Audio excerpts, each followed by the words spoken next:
नमस्कार, जय हिंद दोस्तों। चलिए जानते हैं आज की देश दुनिया की महत्वपूर्ण ताजा और बड़ी खबरें। और आप देश के किस जिले या राज्य से इस वीडियो को देख रहे हैं, कमेंट में जरूर बताएं। हिजबुल्लाह ने तेल अवीव पर दागी मिसाइल, इजराइल ने रिजर्व सैनिकों को किया सक्रिय। बताते चले कि हिजबुल्लाह ने बुधवार को तड़के तेल अवीव समेत इजराइल के कई स्थानों पर मिसाइल से हमले किए। वहीं इजराइल ने भी हिजबुल्लाह के ठिकानों को निशाना बनाया। लेबनान स्थित आतंकवादी समूह हिजबुल्लाह का तेल अवीव पर यह अब तक का सबसे बड़ा हमला था। इजराइल की सेना ने कहा कि वह हिजबुल्लाह आतंकवादी समूह के साथ बढ़ते तनाव के मद्देनजर अपने रिजर्व सैनिकों को सक्रिय कर रही है। सेना ने कहा कि उसने सतह से सतह पर मार करने वाली मिसाइल को रोक दिया। साथ ही बता दें कि हिजबुल्लाह के मिसाइल हमले के बाद तेल अवीव और पूरे मध्य इजराइल में हवाई हमले के सायरन बजने लगे। पवन सिंह के खिलाफ पटना में एफआईआर दर्ज, महिला यूट्यूबर ने किया केस। भोजपुरी सिनेमा के सुपरस्टार और पावर स्टार के नाम से मशहूर पवन सिंह से जुड़ी बड़ी खबर सामने आ रही है। मिली जानकारी के अनुसार पटना में फिल्म अभिनेता पवन सिंह के खिलाफ हत्या की धमकी देने का केस दर्ज हुआ है। जानकारी के अनुसार एक महिला यूट्यूबर ने पटना के कदमकुआं थाना में पवन सिंह के खिलाफ हत्या की धमकी देने का केस दर्ज कराया। केस दर्ज होने के बाद पटना की कदमकुआं थाने की पुलिस मामले में छानबीन में जुट गई है। दरअसल यह पूरा मामला पत्नी ज्योति सिंह के विवाद से जुड़ा है। फिलहाल पुलिस अलग अलग एंगल से मामले की जांच कर रही है। जापान में बदलाव, पूर्व रक्षा मंत्री शिगेरू इशिबा होंगे नए पीएम, फूमियो किशिदा की लेंगे जगह। बताते चले दोस्तों कि जापान में बदलाव हो गया है। जापान की सत्तारूढ़ पार्टी ने पूर्व रक्षा मंत्री शिगेरू इशिबा को नेता चुना है। वह अगले सप्ताह प्रधानमंत्री बनेंगे। वह अगले प्रधानमंत्री बनने के लिए फूमियो किशिदा का स्थान लेंगे। वहीं बताते चले कि पार्टी चुनाव में 2 महिलाओं सहित 9 उम्मीदवार मैदान में थे। इशिबा को पार्टी के सांसदों और जमीनी स्तर के सदस्यों ने मतदान के जरिए चुना है। नेतन्याहू ने यूएन में ऐसा भाषण दिया कि अमेरिका भी रह गया भौचक्का। बताते चले कि बेंजामिन नेतन्याहू ने संयुक्त राष्ट्र में वो कर दिखाया जिसकी शायद अमेरिका को भी उम्मीद नहीं रही होगी। इजराइल के प्रधानमंत्री ने न सिर्फ हिजबुल्लाह को जड़ से खत्म करने के अपने संकल्प को दोहराया, बल्कि उन्होंने ईरान के साथ साथ पूरे मिडिल ईस्ट को साफ शब्दों में चेतावनी दी कि उसके हथियारों की पहुंच से कोई देश बाहर नहीं है। निश्चित तौर पर नेतन्याहू की ओर से ऐसे स्पीच की उम्मीद अमेरिका के राष्ट्रपति जो बाइडेन ने भी नहीं की होगी, जो लेबनान में युद्ध विराम की कोशिश में लगे हैं। इजराइल के प्रधानमंत्री बेंजामिन नेतन्याहू ने शुक्रवार को संयुक्त राष्ट्र में लेबनान के आतंकवादी संगठन हिजबुल्लाह के खिलाफ अपने देश के आक्रामक रुख को जारी रखने की कसम खाई। नेतन्याहू के इस संकल्प से फ्रांस और अमेरिका की तरफ से लाए गए 21 दिनों के युद्ध विराम समझौते की उम्मीदें धराशायी हो गईं। संयुक्त राष्ट्र में नेतन्याहू के बहुप्रतीक्षित भाषण के दौरान, जिसमें उन्होंने बार बार वैश्विक संगठन को इजराइल विरोधी बताया, कुछ प्रतिनिधियों ने उनका मजाक उड़ाया, लेकिन उनके समर्थकों ने तालियां बजाकर उनका स्वागत किया। केरल में एमपॉक्स का कहर, दूसरा मामला आया सामने, स्वास्थ्य विभाग अलर्ट। बता दें कि भारत के दक्षिण राज्य केरल में एमपॉक्स ने अपने पांव पसारने शुरू कर दिए हैं। स्वास्थ्य विभाग ने शुक्रवार 27 सितंबर को एर्नाकुलम में यूएई से लौट रहे 26 वर्षीय युवक में एमपॉक्स की पुष्टि की है। मरीज का शहर के एक निजी अस्पताल में इलाज चल रहा है। गौरतलब है कि केरल में एमपॉक्स का यह दूसरा मामला है, जबकि देश में इस साल का तीसरा मामला है। एमपॉक्स के कहर से पूरी दुनिया प्रभावित है। जानकारी के अनुसार दुनिया के कई देशों में लोग एमपॉक्स की चपेट में आ रहे हैं।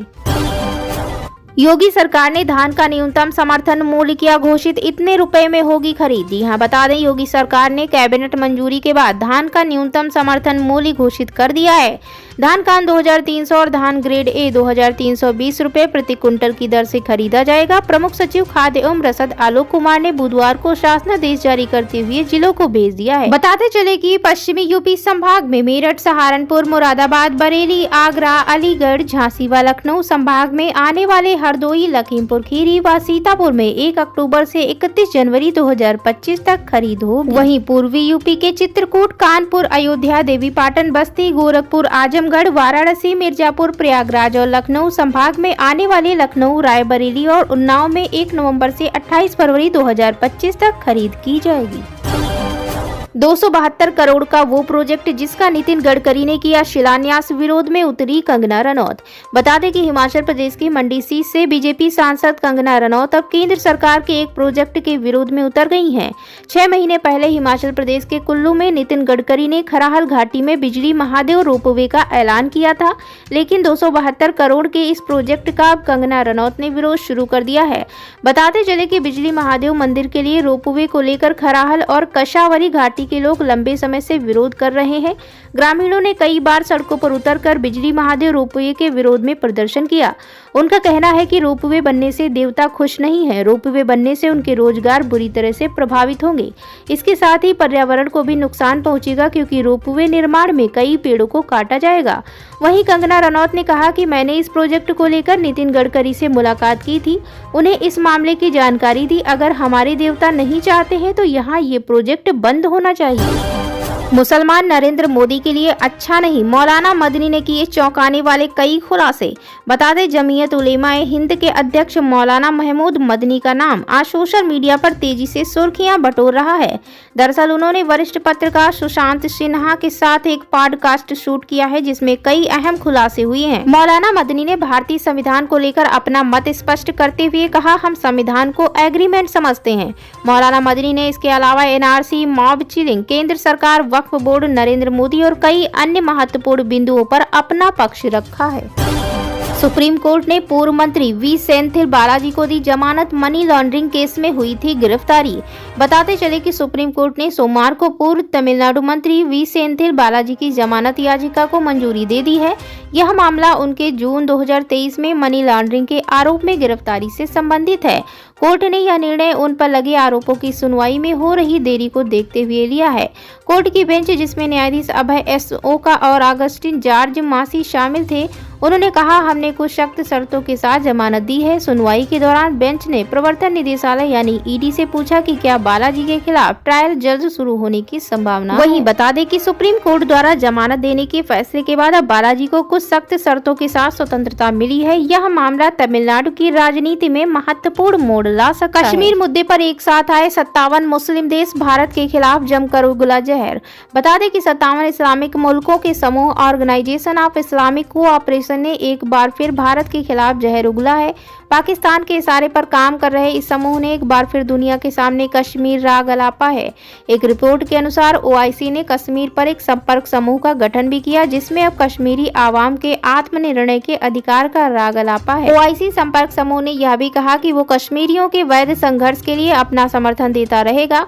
वहीं हैरानी वाली बात यह है कि इसी ओआईसी के संपर्क समूह ने पाकिस्तान अधिकृत कश्मीर यानी पीओके और गिलगिट बाल्टिस्तान पर भारत के बयानों को गलत बताते हुए बताते चले कि रिपोर्ट के अनुसार न्यूयॉर्क में संयुक्त राष्ट्र महासभा की बैठक से एक अलग मुलाकात के बाद ओआईसी ने एक संयुक्त विज्ञप्ति जारी की। इसमें कश्मीर में जारी विधानसभा चुनाव और हो चुके लोकसभा चुनाव को लेकर भी जमकर जहर उगला गया है। ओआईसी के संयुक्त बयान में कहा गया कि जम्मू कश्मीर में संसदीय चुनाव या विधानसभा चुनाव कश्मीर के लोगों को आत्मनिर्णय का अधिकार देने के विकल्प के तौर पर काम नहीं कर सकते। इसने इस बात पर भी जोर दिया कि दक्षिण एशिया में स्थायी शांति और स्थिरता संयुक्त राष्ट्र रक्षा परिषद यानी यूएनएससी के प्रस्तावों और कश्मीरी आवाम की आकांक्षाओं के मुताबिक कश्मीर विवाद के आखिरी समाधान पर निर्भर है। जोमेटो की को फाउंडर और चीफ पीपल ऑफिसर आकृति चोपड़ा ने दिया इस्तीफा। बता दें, ऑनलाइन फूड डिलीवरी और क्विक कॉमर्स कंपनी जोमेटो की को फाउंडर और चीफ पीपल्स ऑफिसर आकृति चोपड़ा ने कंपनी से इस्तीफा दे दिया। बता दें कि लिस्टेड कंपनी होने के सेबी की लिस्टिंग रेगुलेशन के तहत स्टॉक एक्सचेंजों को सूचित करते हुए जोमेटो ने बताया कि आकृति चोपड़ा, जो कि कंपनी की को फाउंडर और चीफ पीपल ऑफिसर हैं, जो कि सीनियर मैनेजमेंट पर्सनल के तौर पर डेजिग्नेटेड हैं, उन्होंने इस्तीफा दे दिया है। कंपनी ने बताया कि उन्होंने अपनी दूसरी रुचि को आगे बढ़ाने के लिए इस्तीफा दिया है। शेयर बाजार ने तोड़े सारे रिकॉर्ड, सेंसेक्स 85,400 के पार, निफ्टी नए शिखर पर। बता दें कि भारतीय शेयर बाजार ने गुरुवार यानी 26 सितंबर 2024 को नया रिकॉर्ड बनाया है। निफ्टी 50 इंडेक्स 26,000 अंक के ऊपर 26,005 अंक पर खुला, जबकि सेंसेक्स 85,000 के लेवल को पार करते हुए 85,167 अंक पर खुला, जिसके कुछ समय बाद सेंसेक्स और निफ्टी दोनों ही इंडेक्स ने लगातार छठे सत्र में नया ऑल टाइम हाई लेवल हासिल कर लिया है। वैश्विक बाजारों में सकारात्मक संकेतों और घरेलू निवेशकों के उत्साह से बाजार को समर्थन मिला है। शुरुआती कारोबार में सेंसेक्स 85,433.31 और निफ्टी 26,075.20 के ऑल टाइम हाई पर पहुंच गया है। झारखंड चुनाव को लेकर आजसू की सीटों की डिमांड ने बढ़ाई बीजेपी की टेंशन, अमित शाह से मिले सुदेश महतो। बता दें कि झारखंड विधानसभा चुनाव के लिए तैयारी में जुटी बीजेपी की टेंशन गठबंधन सहयोगी आजसू ने बढ़ा दी है। सूत्रों ने बताया कि सुदेश महतो की आल झारखंड स्टूडेंट यूनियन यानी आजसू पार्टी ने बीजेपी से 15 सीटों की मांग की है, वहीं बीजेपी 9 सीटें देने पर सहमत है। इसी बीच मामला सुलझाने के लिए आजसू के प्रमुख सुदेश महतो रविवार यानी 22 सितंबर को केंद्रीय गृह मंत्री अमित शाह से मिले। इस दौरान असम के मुख्यमंत्री और झारखंड में बीजेपी के सह प्रभारी हेमंत बिस्व शर्मा भी मौजूद रहे।